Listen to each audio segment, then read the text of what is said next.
From Korea to Germany. From Alaska to Puerto Rico. All over the world, the men and women of your Army are on the alert to defend our nation, you, the American people, against aggression. This is the big picture.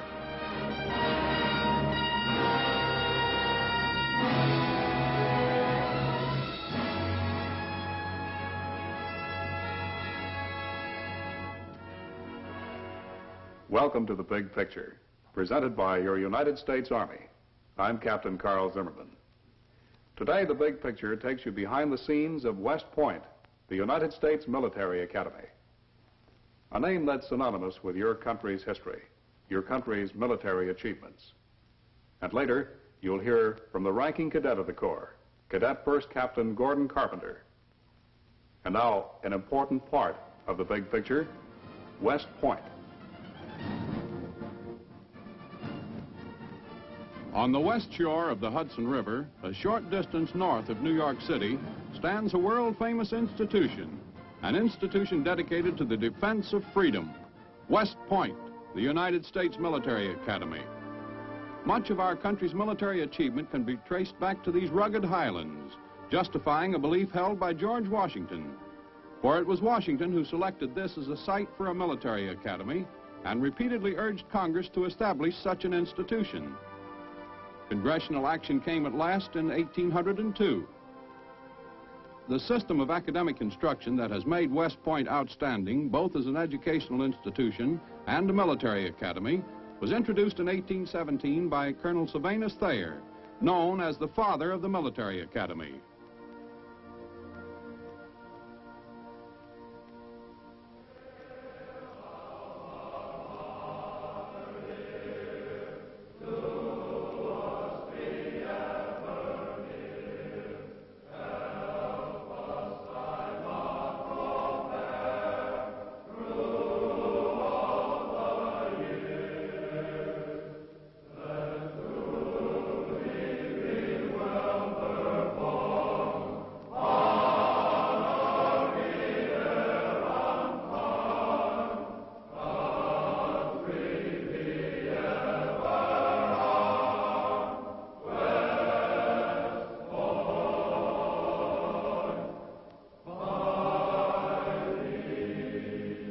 Hail Alma Mater. This song expresses the deep-rooted sentiment of the 2,400 young men who make up the United States Corps of Cadets. What is the mission behind that sentiment? In many ways, West Point is like other educational institutions, but it differs in one particular respect. It trains young men for a life of military service. This is the Academy's mission.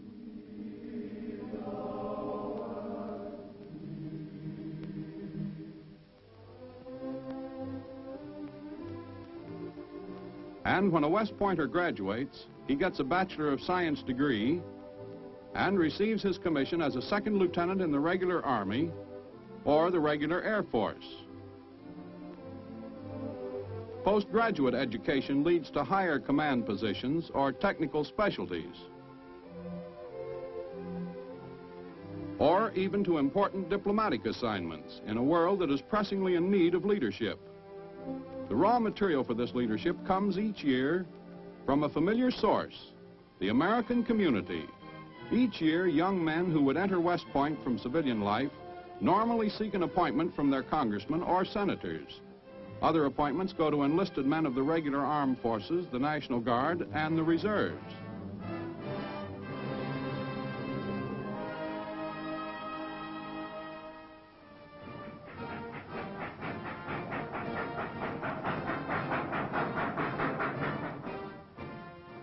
And here comes some of that raw material for leadership. It is the first weekday in July. Their mental and physical exams over, they arrive about 750 strong. The path that leads to an academic and military education. Men of all creeds and religions, and from all walks of life. New cadets have their first meeting with upperclassmen. It's their introduction to life at West Point. and for 1 year they will be known by the dubious nickname of Mr. Ducrow or Mr. Dumbjohn, or just a plebe.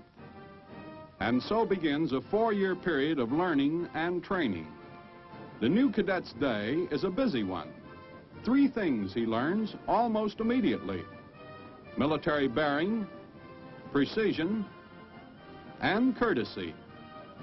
These 3 things help give the new cadet a code of military ethics, a code based on loyalty, discipline, respect, and pride, the essential qualities of leadership. Those first few days, long hours, full hours. Right now, a full schedule prepares the plebe for that West Point life. The first clothing issue puts civilian life far behind. Cadet gray is a symbol of cadet pride. Pride for the privilege of wearing the uniform of the United States Military Academy. Now, on to Battle Monument. It's toward the end of the plebe's first day. Uniformed and drilled to march in military formation, they go to be welcomed to the academy by the commandant. The brief ceremony ends with the oath of allegiance, the oath to support the Constitution of the United States. As night closes in, the new cadet welcomes just 2 things: the sound of taps and an Army bed.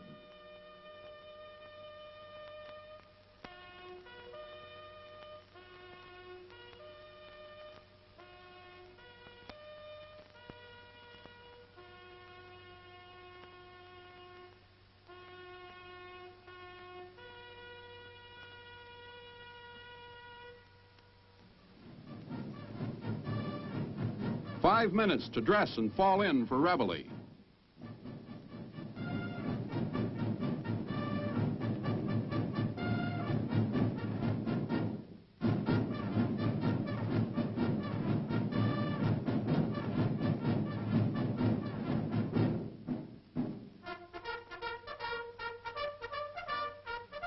After breakfast, new cadets turn out for training and indoctrination.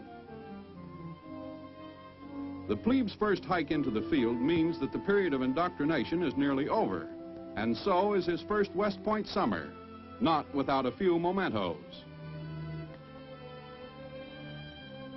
Now that mental spade work begins, and life for the most part in that first year will revolve around books and blackboard. For West Point gives the cadet a well-rounded college course. English, including the world's literature and the effective use of the English language. The social sciences, including history, economics, and mathematics.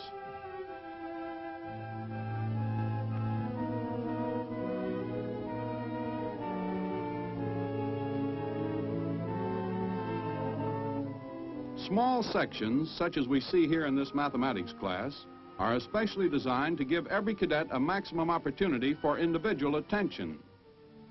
Each cadet recites practically every time he attends class, whether it be in mathematics, English, or in any of the other academic subjects.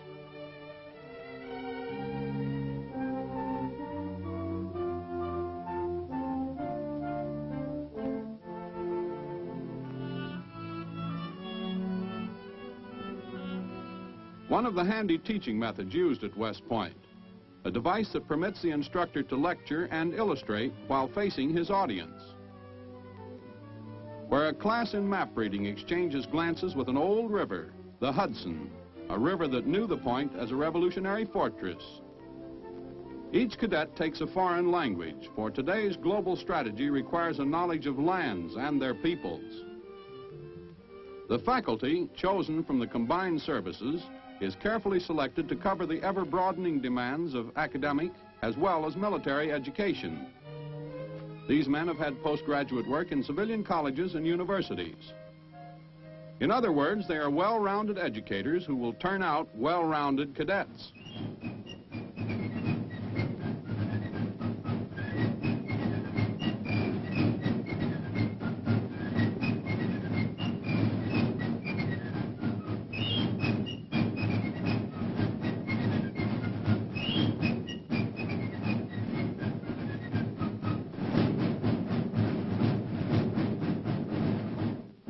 At meal times, the destination is Washington Hall, where the cadet gains back the pounds he lost during last summer's hike. And the food is tops in wholesomeness. The entire Corps of Cadets is served in 30 minutes. This tremendous feat of catering is performed by a large number of chefs in an up-to-date, immaculate kitchen.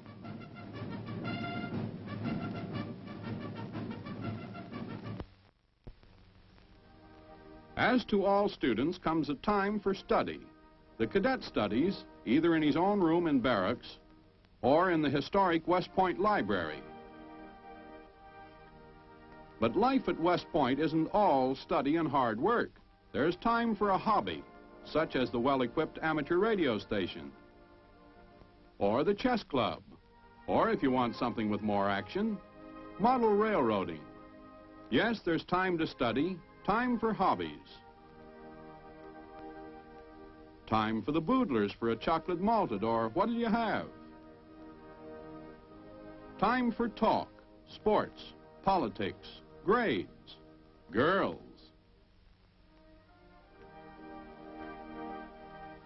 Then there's the Pointer for those interested in journalism. This is the bi-weekly magazine written and published by cadets. And the Howitzer, published each year by the graduating class.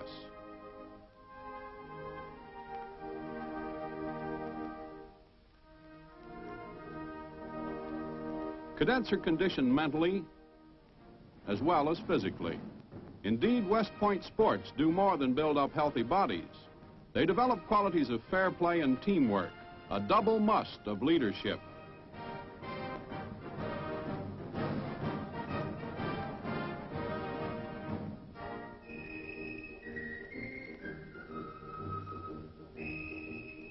Twice a week, cadets take part in an extensive intramural program of sports.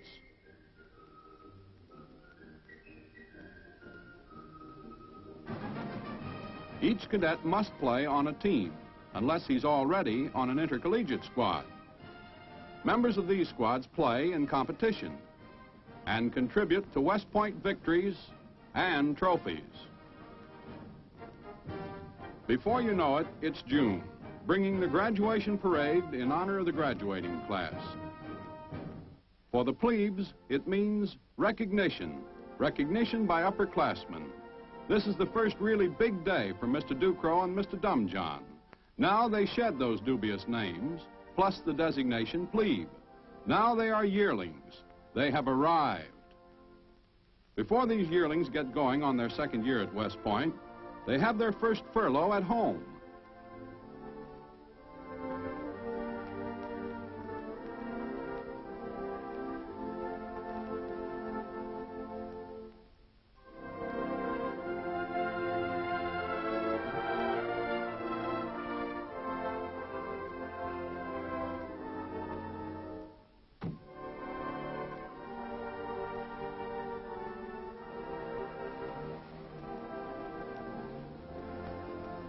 A few weeks of the family sedan, and then it's a truck at Camp Buckner, West Point's training camp near the academy. And for the rest of the summer, the cadet studies tactics and technique, adding practice to theory on the range, with flamethrowers, in tank warfare, house-to-house fighting. But summer camp isn't all work. This comes under the heading of off-duty hours at Camp Buckner, when boy meets girl.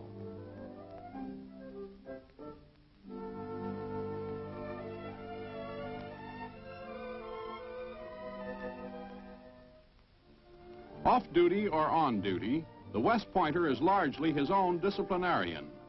Here we see one phase of the Academy's famed honor system in operation, an honor system supervised only by cadets, all in keeping with the development of leadership, for leaders must have strength of character. A cadet's word is his bond at all times. Any absence during duty hours is noted by the cadet on his absence card. His reason is accepted without question. As for overall administration, discipline, and military training, West Point has a staff of outstanding tactical officers, noted in most cases as combat leaders. Want to know what's going on at West Point? Just ask the hostess. She's the confidant and chaperone for all social activities. The hostess is always around when you need her.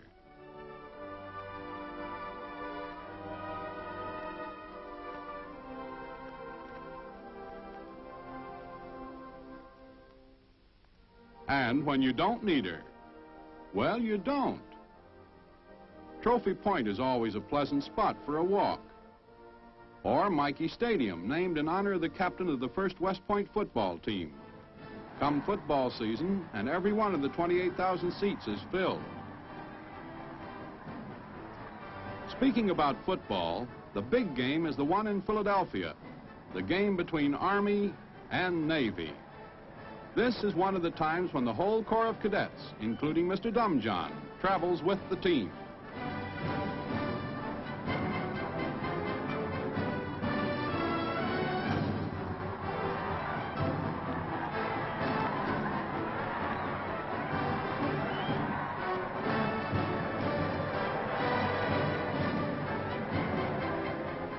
Here, too, we can see the spirit of West Point, the spirit of initiative, teamwork, leadership. And leadership is the keynote to the Academy's training. The seeds of that leadership are sown in all West Point cadets. For instance, in the study of the psychology of leadership, here a cadet has built his own teaching aid, a caricature study of how not to give out awards. The object is to show the importance of an intelligent distribution of awards for meritorious service. It's all part of a 4-year course in human behavior and the techniques of training and handling men.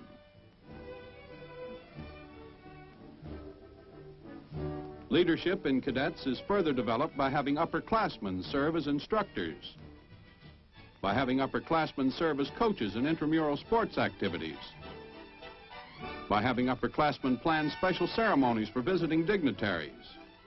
Yes, leadership. It comes with training and faith.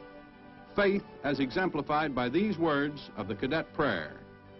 Grant us new ties of friendship and new opportunities of service. Make us to choose the harder right instead of the easier wrong.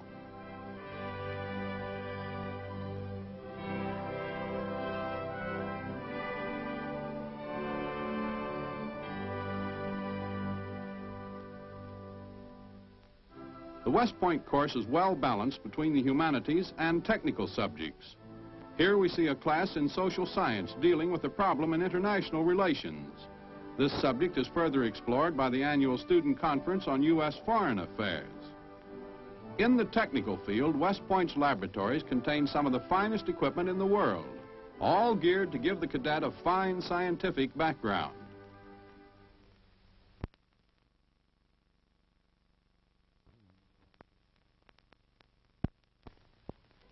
Military instruction continues throughout the 4 years, claiming 2 hours of the cadets' time each week during the academic period.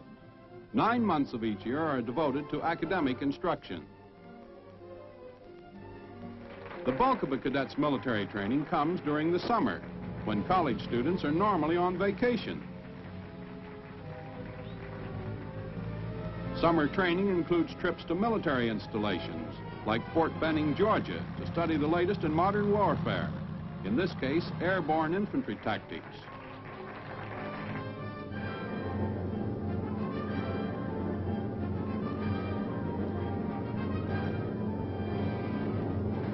Or White Sands, New Mexico, for a cadet's eye view of rockets and guided missiles.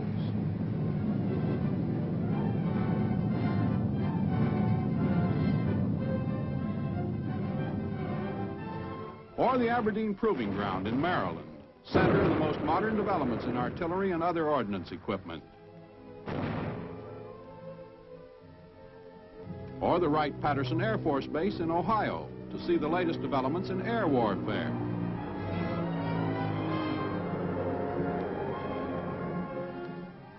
Then there is Operation Camid, joint amphibious landing operation by cadets and midshipmen at the Navy's amphibious training base in Virginia.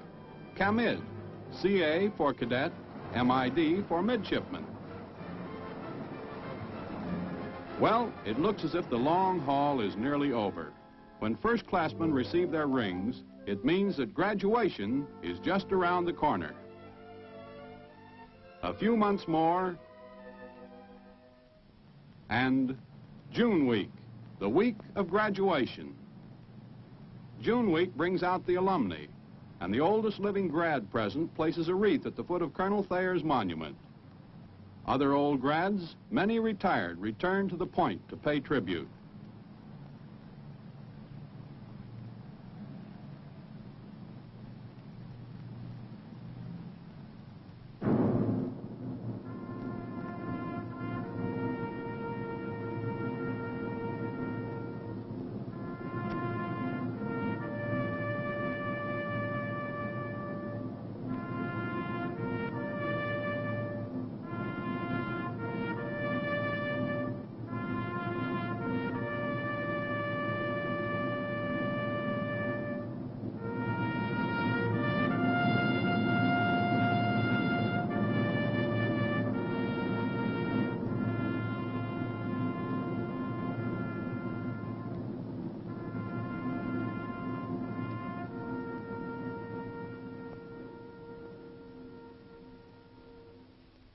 June week brings the superintendent's reception for members of the graduating class and their families.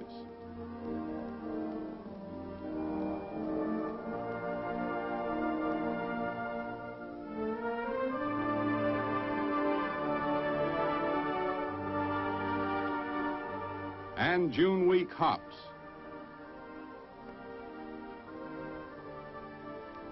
This is it, packing for keeps.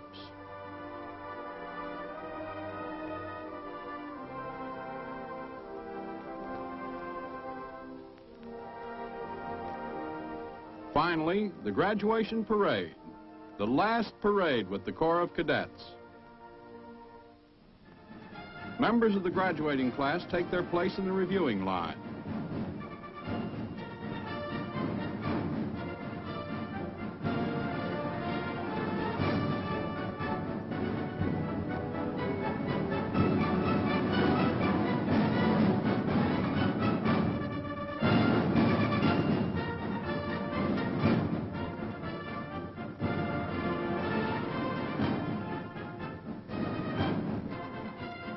Underclassmen pass in review for the graduating class.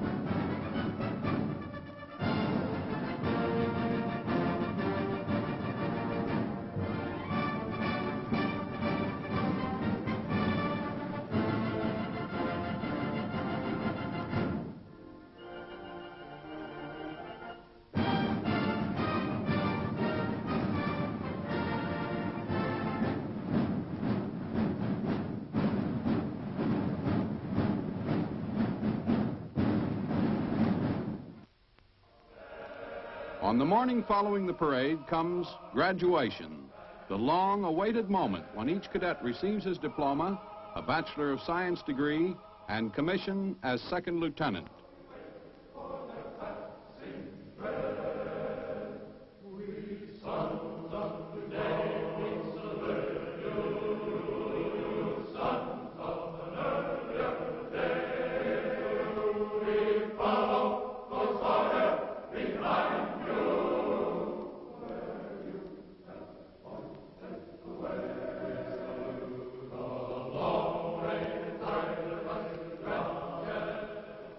To train, to study, to learn, to pave the way for a lifetime of service and responsibility as tomorrow's leaders of tomorrow's Army and Air Force. This, then, is the cadets' mission at the United States Military Academy. This is West Point.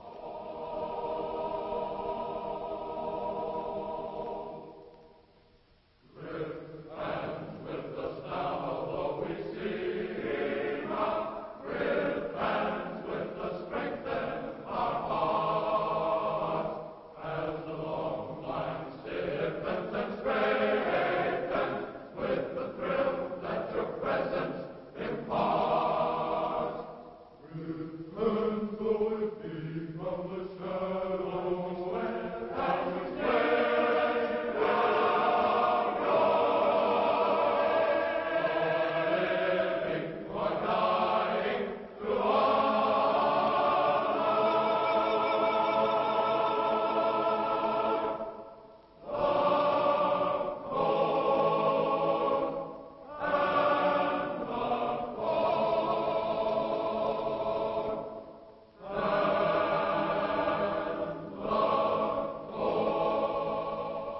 That's West Point today, the rigorous academic and military life of your academy.